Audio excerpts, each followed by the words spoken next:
Alice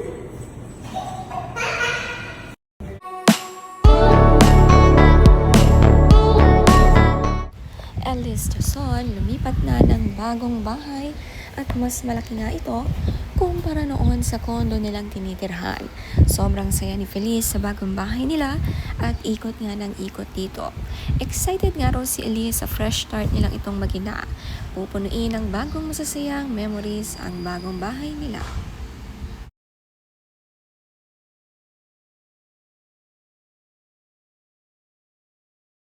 Welcome to my new house. There's them. This is me, Mario. Sa sobrang excited na Feliz, napavlog pa nga. Ang cute nga ng mirror nila dito sa second floor at tanaw nga rito ang entrance door nila. Napakarami nga gamit ni Alice na pinapalipat dito. Kaya very busy nga siya ngayong linggo.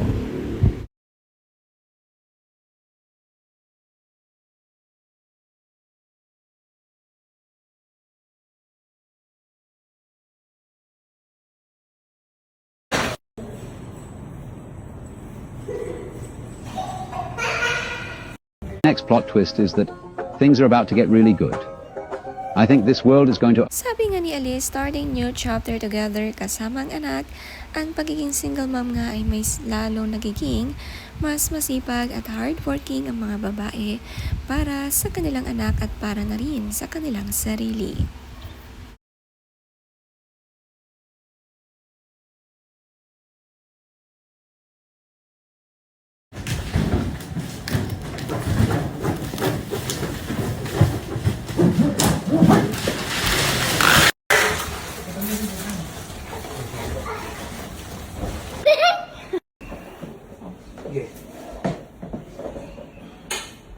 Umupa nga si Elise ng mga maglilipat ng mga gamit nila mula sa kondo ay binalot nila ito ng maayos at dineliver ng maayos. Masikip na nga ang kondo nila sa kanilang mag-ina lalo na ngayong lumalaki na si Feliz. Thankful nga si Alice na mayroong ganitong service na hindi na siya pahihirapang maglipat pa isa-isa. Ito nga ay aantayin mo na lang at willing pa ayusin ang mga gamit kung saan dapat ilagay ito.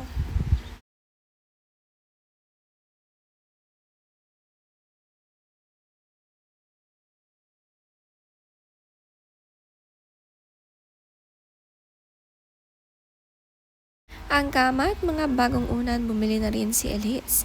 Safe na safe nga ang mga kagamitan dahil binabalot talaga. Finally moving forward ang mag-ina, maganda nga ang place na nakuha nila.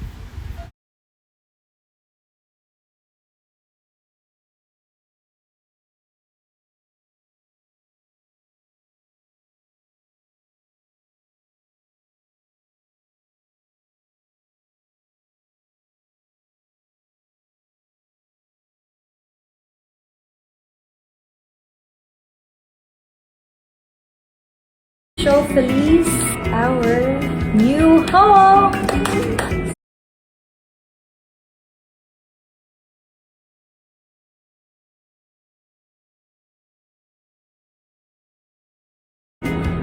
A fresh start for us.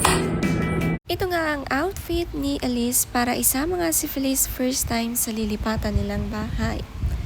Excited para sa reaksyon ng anak from small space to big space. Iba rin talaga si Alice magtrabaho at mag-ipon at the same time na alagaan pa rin ang kanyang sarili. Very strong, independent woman nga si Alice, mana sa kanyang mother na single mom din at palagi din niyang kasama.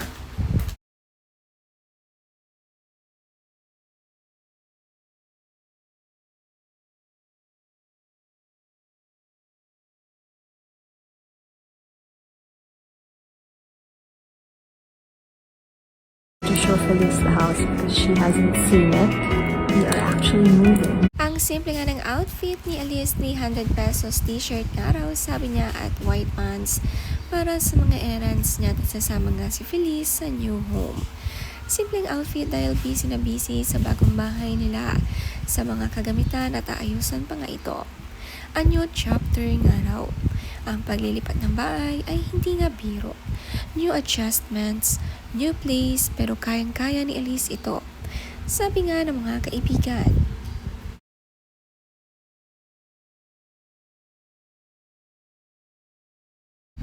Sabi ni Maxine, happy moving plus evolving. My nervous system misses you. Sagot ni Elise, missing you too, let's see each other soon please. Gustong-gusto nga raw nilang vibes ng bagong bahay, very calm. Ito nga ang mga nasabi ng mga kaibigan ni Elise. At excited na i-welcome sila lahat dito pagkatapos ng kanilang moving.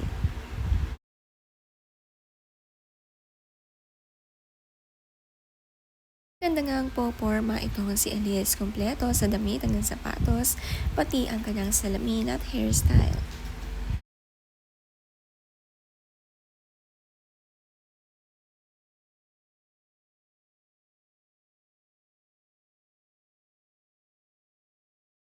Naging emotional naman si Elise nang matanggal na ang mga kamitaan sa kondo. Sabi niya dito, things no one tells you about moving. Our nervous system treats moving as one of the biggest life changes, even when it's something we wanted to do. Even good changes can make our body feel emotionally overwhelmed for a little while. Our homes quietly shape our routines, emotions, and sense of safety more than we realize. Nostalgia hits at the most random times, like one last coffee in the kitchen or seeing an empty corner. The bittersweet part of growing, being grateful for what was while still being excited for what's next.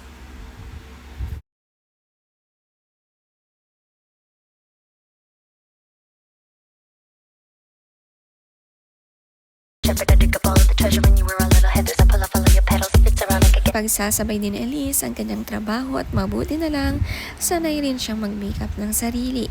Kumpleto nga ang kanyang mga mamahaling makeup.